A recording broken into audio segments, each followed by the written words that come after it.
Questa deve essere. False accusations. False accusation. Have the proposition side and we have the opposition side. So you guys will talk again 2 minutes and 30 seconds, and at the second minute we will clap to remind you that you have 30 seconds left. So we can start with the first speaker of the proposition side.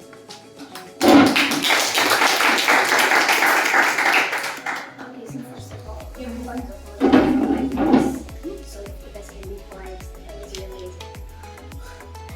So, for the most people, flying is way easier than driving a car. Even if driving a car has more accidents in comparison to flying a plane. People usually care more about the results than the consequences, and the same applies to nuclear energy. Nuclear energy, yes, it has a lot of consequences. It had accidents in the past, it has been proven, but it also has a duration of energy produced by all the consequences, so it can be proven to be better if we just can look at the present, since it has been evolving so much since the past.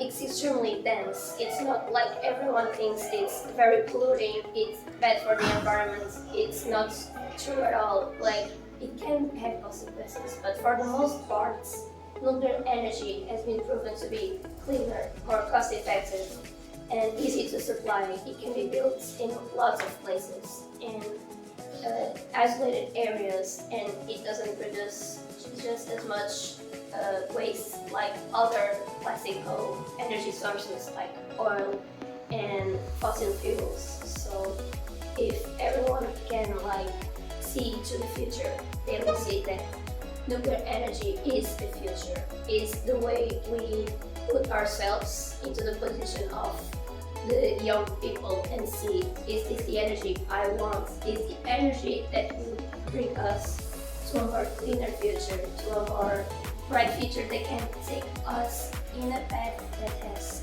energy that can be more sustainable, that uses uranium. Uranium can be reused, reprocessed, it's a good or that can be used for all kinds of nuclear energy plants. So you guys have a notion. In the US, over the last 60 years, all the wastes could fit in a football field. Okay. Thank you for hearing. Thank you.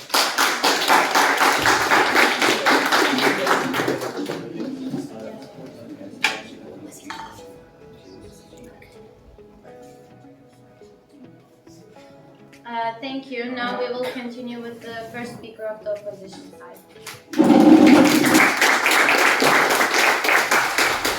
Hi everyone, I'm Ida and I'm from opposition side. Now I will introduce you nuclear energy. Nuclear energy is the energy in the nucleus or core of an atom. Atoms are tiny units that make up all matter in the universe, and energies hold the nucleus together. There is a huge amount of energy in atom-dense nucleus. In fact, the power that holds the nucleus together is officially called the strong force.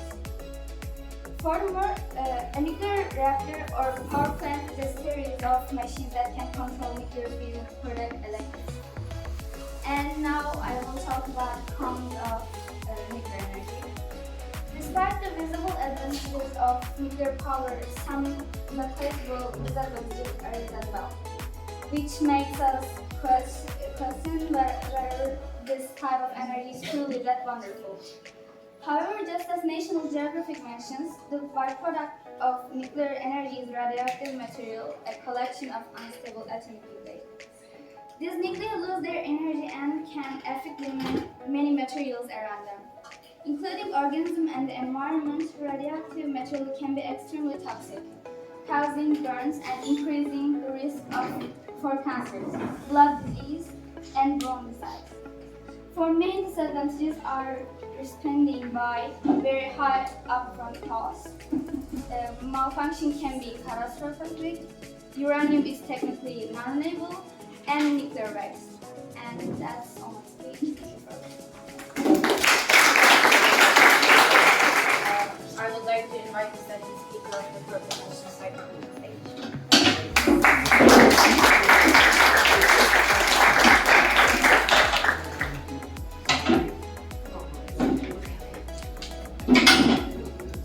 Okay, you may start.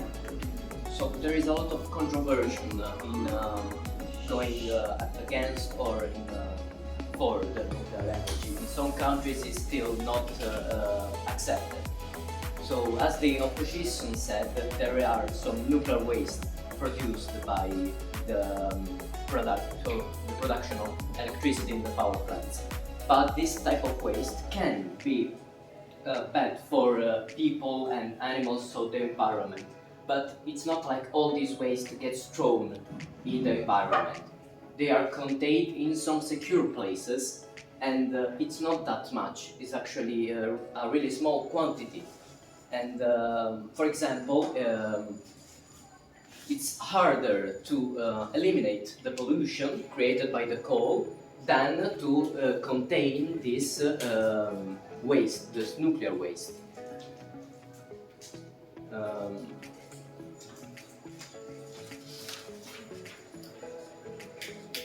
And for example, there is no like the water that, for example, is used for the nuclear plants. It's not like this water gets thrown in the environment. This water is also contained inside. So even if we are scared, for example, for what happened a lot of years ago in Fukushima or in Chernobyl, it's actually improbable that that will happen again, because now everything is controlled by computers, and in the last years nothing has happened on this. Also, the waste can be actually reused. For example, in France, where there are more than 50 nuclear plants and they never had any problems with them, there they have some enrichment plants that take this waste that was done by the power plants, and then they enrich it and reuse it. So we have more uranium. So even if it's not renewable, like the wind or sun, we still have a lot of it, and also since we can reuse it for more than one time, it's still a big quantity of it.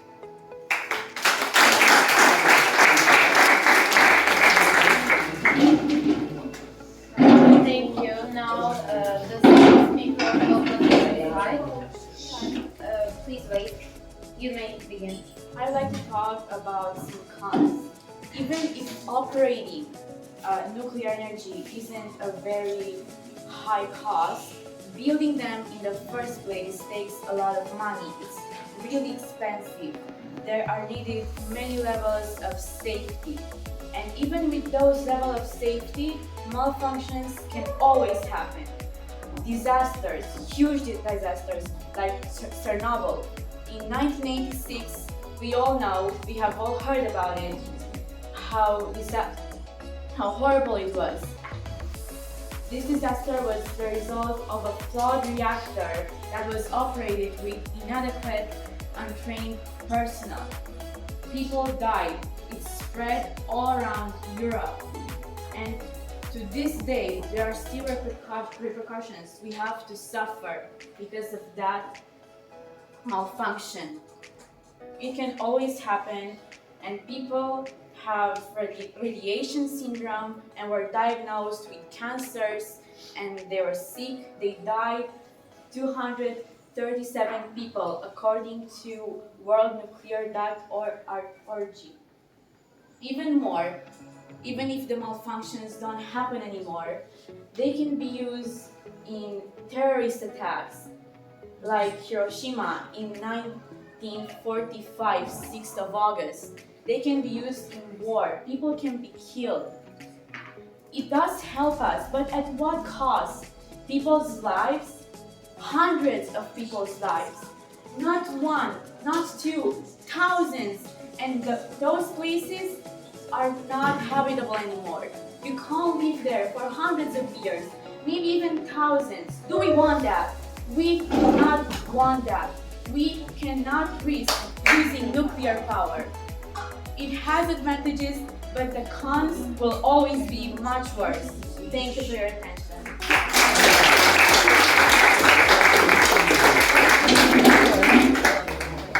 So we will continue with the third speaker of the.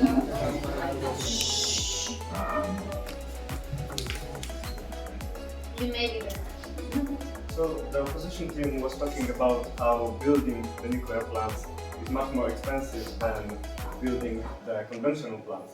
But you have to build much more conventional plants to have the output of a single nuclear plant.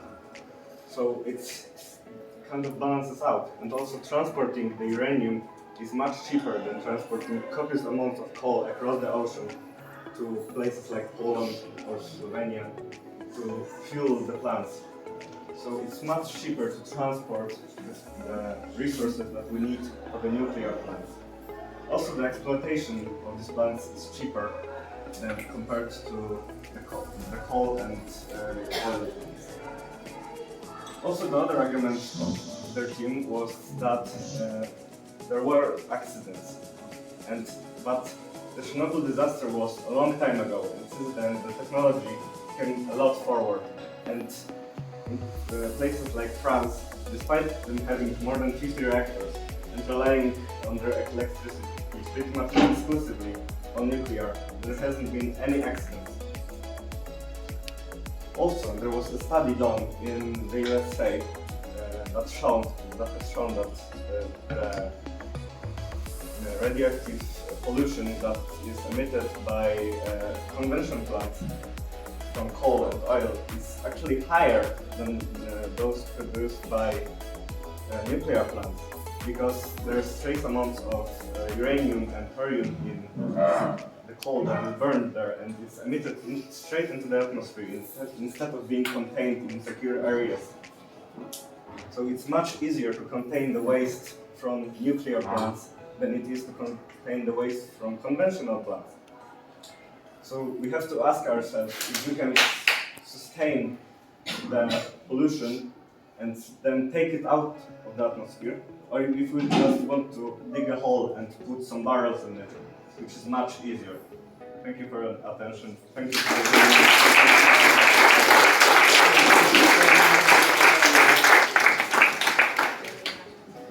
Thank you. Now the last speaker of. You may begin. Okay, so there's like problems that nobody talks about mining the uranium. It's like people work there and they are affected by radioactivity of this, and also it affects the ecological side of ecosystems in these countries that are mining. For example, Australia, underground water will be polluted, and it actually is. So it's like people that works here to us that have energy. I don't think so. And also that nuclear waste. Of course it is, you could store it, but for how long? And we don't know how dangerous it is, because it's like new technology, and we don't know what it could happen when we just put it underground and wait what happens. I don't think so it's a good idea. But the thing that we actually think about is like black swans that happens. We don't know when, we don't know what, but it happens. Like there's a thing that could happen, and we don't know what it is and how to prepare to this. So if, for example, the coal plant, it couldn't be that disaster. The uranium has 3.6 million megawatts hour per kilogram. So that's like insane energy that could make disaster like from Chernobyl, and you don't know what could happen to make this. And the last thing is fragility of all these things. Like if something happens, it would be disaster, but like in other scale that we could imagine. For example, it would be whole Europe and not like only 100 kilometers apart from this. So I think that all of it is fine, but it could be dangerous from not only us, but from our kids and kids of our kids. So I think that nuclear energy is too dangerous for us, and we couldn't use it this way that we want to say. Thank you.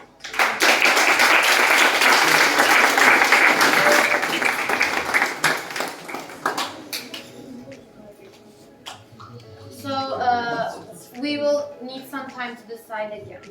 Okay, just call us when you are ready. Okay. Yes. They have like any numbers that they can provide. Yeah, I think this time was a good day. They kind of like themselves. Like they were like, okay, this might be happening. We have pros and cons. Thank you guys. So as a jury, we decided that the proposition side again wins. And there are a few things that we would like to remind about debate in general. So we actually came across with this problem a few times. You guys were contradicting with yourselves. Some of you said, okay, we have pros and we have cons. No, you cannot say that. You only have pros or you only have cons. You cannot agree with the other side if you're defending one side, okay? That was an issue that I actually saw with a few people. And other than that, I congratulate all of you because you did a really good job despite this being your first debate. So thank you guys so much, and I also congratulate the winners as well. Thank you.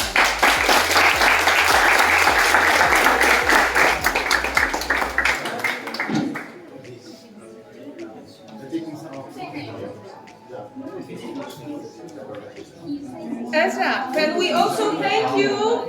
I think that Ezra deserves a huge thank you.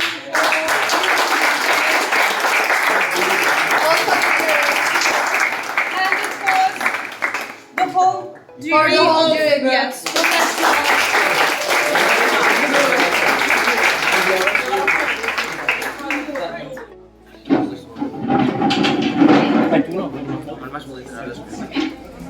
Hey, some of you look very sad. Students and of teachers, some feedback on the scientific yes, I want to offer a different point of view to this debate. Is a geological point of view. You have debated in a beautiful way.